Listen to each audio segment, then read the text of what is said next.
हनुमान जी वो भी आएंगे, कुछ बातें आप लोगों को डिस्कस करेंगे। तो सभी ने तालियों के साथ भाई डॉक्टर साहब महाराज जी का भी स्वागत करना है।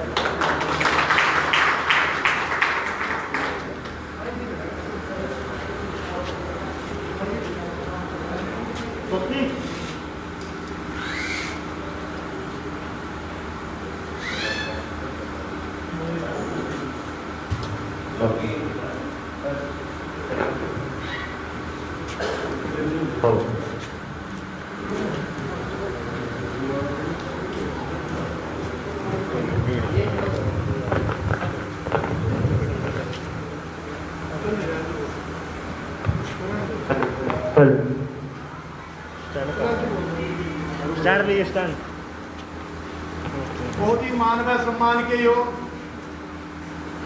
आज के हमारे मुख्य अतिथि और इस कोरोना महामारी के योद्धा डॉक्टर विजय दहिया जी,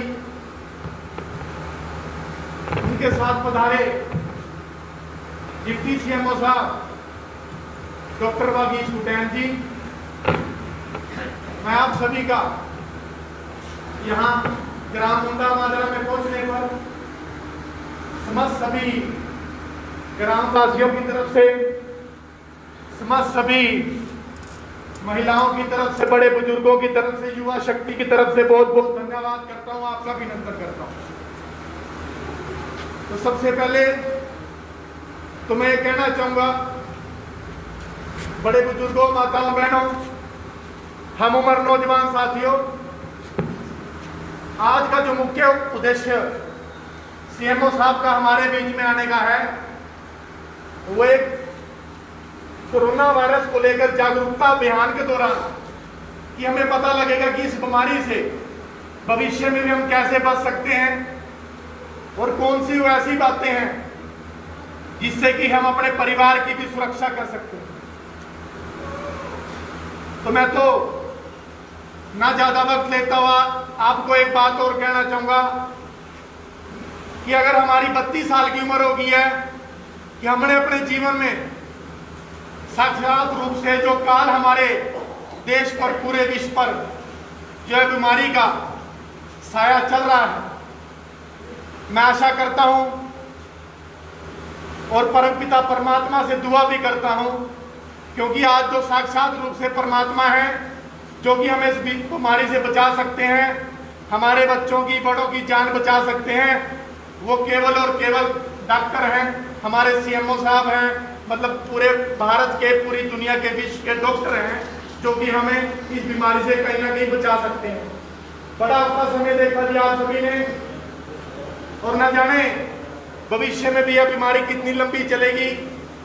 ये एक बात तो बिल्कुल तय है कि हमें इसी बीमारी के साथ कहीं ना कहीं जीना होगा,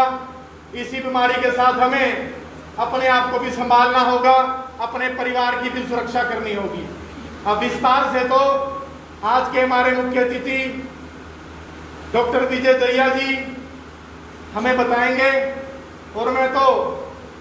पूरे समस्त ग्रामवासियों की तरफ से डॉक्टर साहब आपसे एक दो बातें भी करना चाहूंगा। एक छोटी सी अपील है जी, आपका गांव है, ये आपके सभी शुभचिंतक बैठे हैं, ग्रामवासी बैठे हैं, कि कहीं ना कहीं हम शहर में जाते हैं, चाहे हम हरियाणा के किसी भी कोने में जाते हैं, जब हमें नाम सुनाई देता है कि डॉक्टर विजय दहिया जी ग्राम मुंडा माजरा के हैं, तो डॉक्टर साहब न केवल हमारे गांव का बल्कि हमारे गांव के प्रत्येक युवा का, माता बहना का और जितने भी हमारे बुजुर्गों के आशीर्वाद से आपको यह अवसर मिला है, मान सम्मान मिला है। मैं साक्षात रूप से परमात्मा का धन्यवाद करता हूँ कि कहीं ना कहीं परमात्मा आपको और कि माड़ी मोटी कमी जो डॉक्टर साहब गांव वासियों की रह जाती है, युवा पीढ़ी की रह जाती है, कहीं ना कहीं औखा सौखा होकर हम इनको कहीं ना कहीं भाइयों पर जर्ज भी कर रहे हैं। मैं तो केवल और केवल आपसे का हाथ जोड़कर विनती करता हूँ कि अगर आपके दफ्तर में, अगर सिविल अस्पताल में कोई ग्राम मुंडा माजरा से, चाहे वो केवल युवा क्यों ना हो, बड़े बुजुर्ग हो, माताएं बहनें हो, बड़ा मान सम्मान से कोई अगर यह सोच कर आता है, कृपा करके जो उनके ऊपर यह समझ ले कि हमारे गांव का है, उसको मान सम्मान मिले। यही मैं आपसे हाथ जोड़कर विनती करता हूँ, यही मैं आग्रह करता हूँ। ना ज़्यादा वक्त लेता हुआ एक बात फिर से आपका मुंडा माजरा में पहुँचने पर, रविदास जी के इस मंदिर में पहुँचने पर, धर्मशाला में पहुँचने पर मैं अपने दिल की गहराइयों से आपका धन्यवाद करता हूँ, आभार व्यक्त करता हूँ। और हमारे बीच में आज के हमारे मुख्य अतिथि डॉक्टर विजय दहिया जी आएंगे और अपने शब्द रखेंगे और हमें बताएंगे कि इस बीमारी से हम कैसे अपना जीवन बचा सकते हैं, कैसे हम दूसरों को भी सुरक्षा दे सकते हैं। डॉक्टर साहब विजय दहिया, आपका स्वागत है।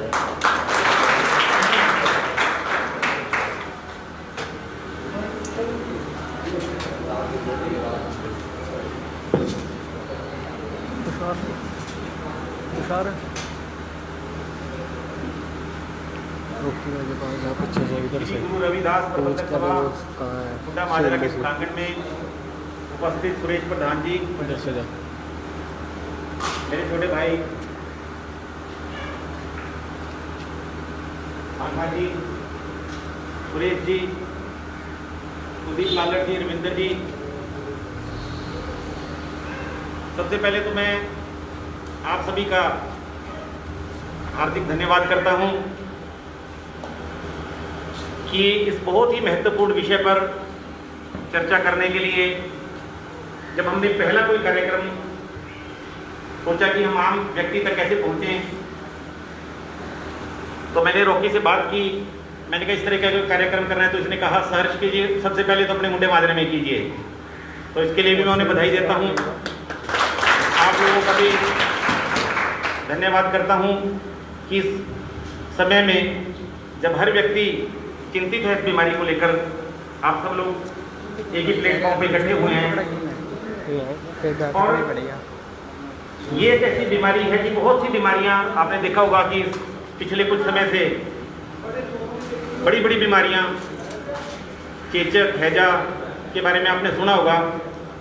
कि कई ऐसी बीमारियां आई, पोलियो, मलेरिया, डेंगू से भी बहुत ज़्यादा लोगों की डेथ हुई।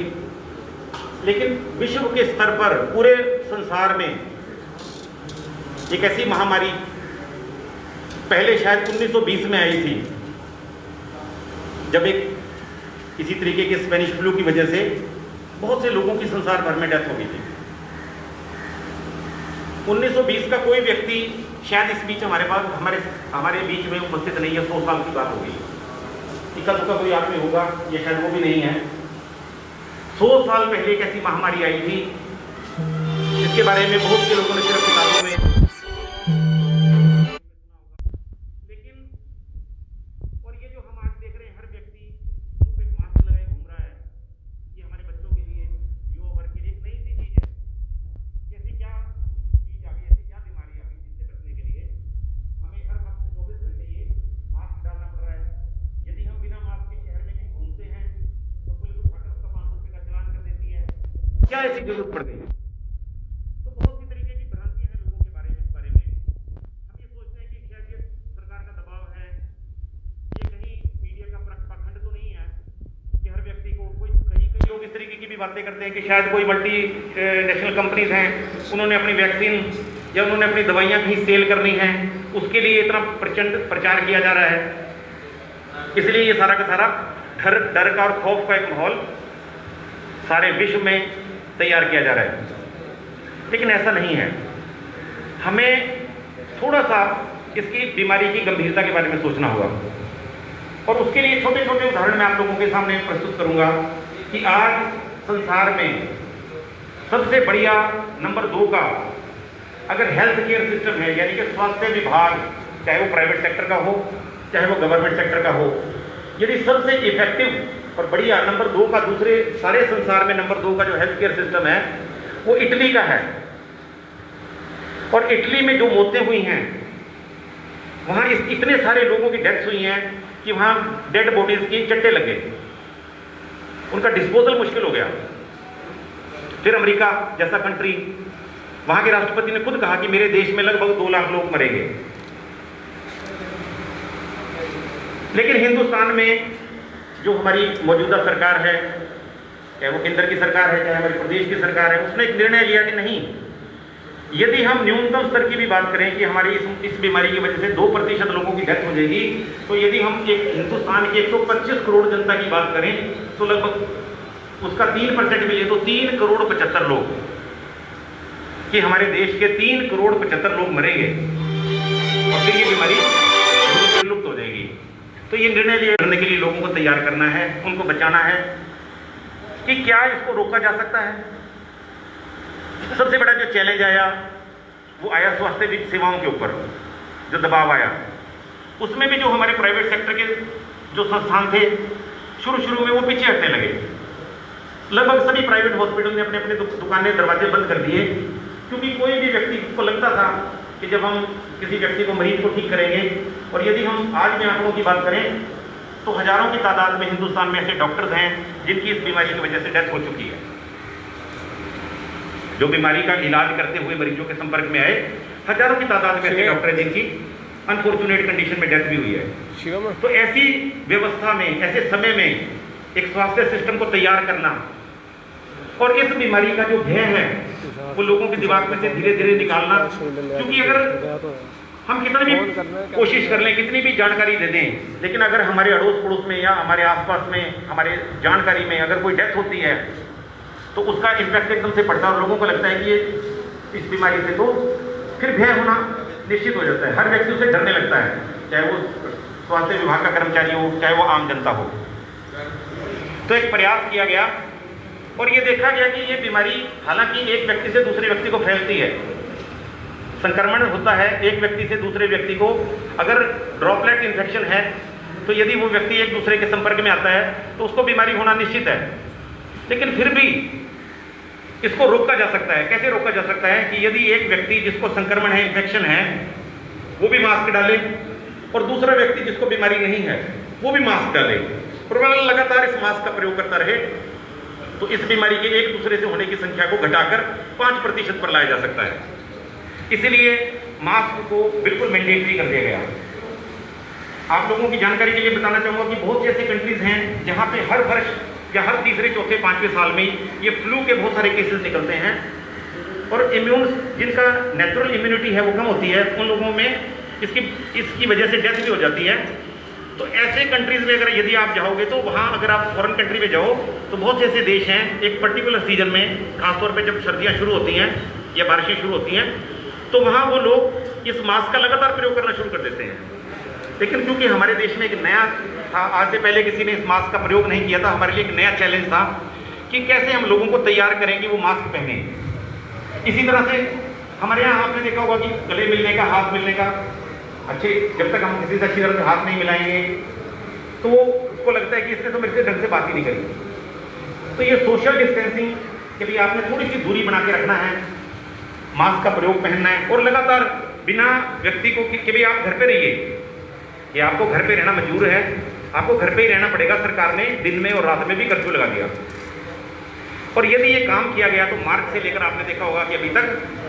हम अपने जिले की बात करें तो जहां लाखों की तादाद में केस होने चाहिए थे, हमारे जिले में जो पॉजिटिव केसेज हैं वो कुल अभी तक 165 केसेज हैं। काफ़ी हद तक इसमें नियंत्रण कर पाए हैं। ऐसे ही हरियाणा की बात करें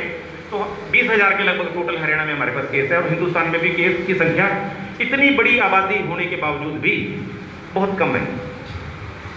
तो बीमारी है, बीमारी रहेगी। जैसे भाई रोकी ने भी कहा कि बीमारी के साथ रहना भी हमें सीखना पड़ेगा, लेकिन इससे बचा जा सकता है। इसके बचाने के जो साधन हैं वो यदि हम अपना के रखेंगे तो हम इस बीमारी से बच सकते हैं। एक और महत्वपूर्ण चीज़ जो इस बीमारी के साथ सीधी सीधी जुड़ी है वो हमारे लिए बहुत फायदेमंद चीज़ है कि लगभग यदि हम सारी पॉपुलेशन को ये बीमारी हो भी जाए तो 80% लोग जो हैं उनको ये ज़्यादा नुकसान नहीं करेगी बीमारी, वो ठीक हो जाएंगे। वो छोटी मोटी खांसी जुकाम बुखार होगा उनको, और कुछ को तो सिम्टम ही नहीं होंगे और उनको पता भी नहीं लगेगा कि ये बीमारी कब उनको हुई और कब वो ठीक हो गए। लेकिन 20% लोग ऐसे हैं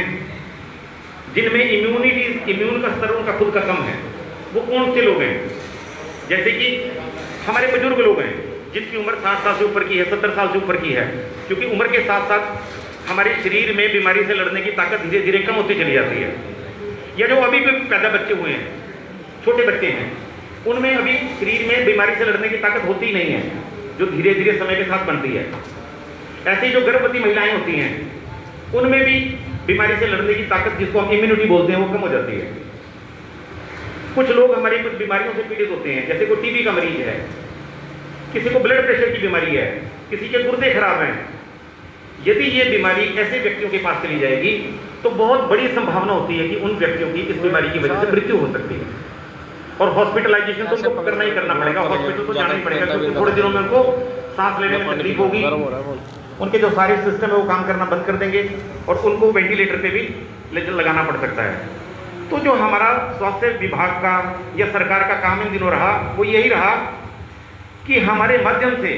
जो हेल्दी लोग हैं, जो स्वस्थ हैं, उनको यदि ये भी इन्फेक्शन हो गई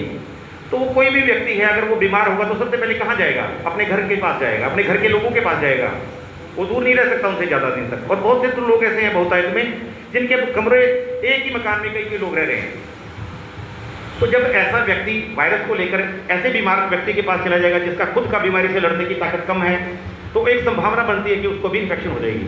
और जब ऐसे व्यक्ति को इन्फेक्शन हो जाएगी तो उसकी बीमारी की बढ़ जाएगी और उसकी एक संभावना उसकी डेथ तक होने की हो जाती है, उसकी मृत्यु होने की संभावना हो जाती है। किसी चीज को बचाने का हमारा ये लंबा चौड़ा प्रयास है।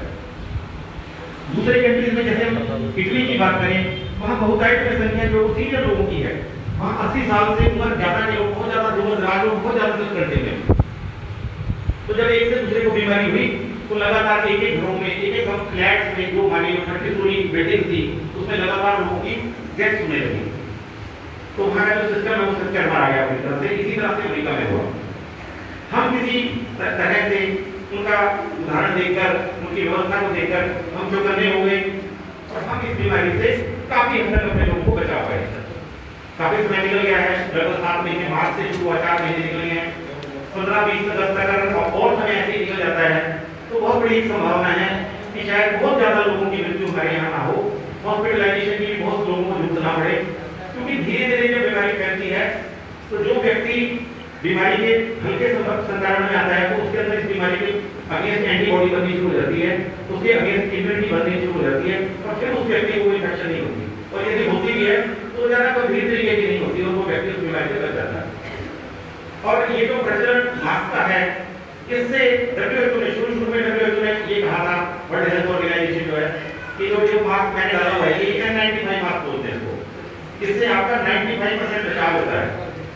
लेकिन इसको लंबे समय तक नहीं पहन सकते क्योंकि इसमें फिर आपकी ऑक्सीजन की सांस लेने की कैपेसिटी घट जाती है। आप बार-बार इसे सांस लेते हो तो थोड़ी देर बाद आपको ऑक्सीजन की कमी की वजह से घबराहट महसूस होती है। तो जो स्वास्थ्य विभाग की करता है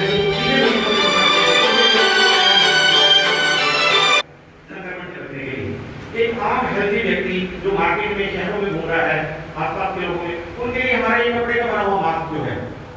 इसका यदि वो इस्तेमाल कर ले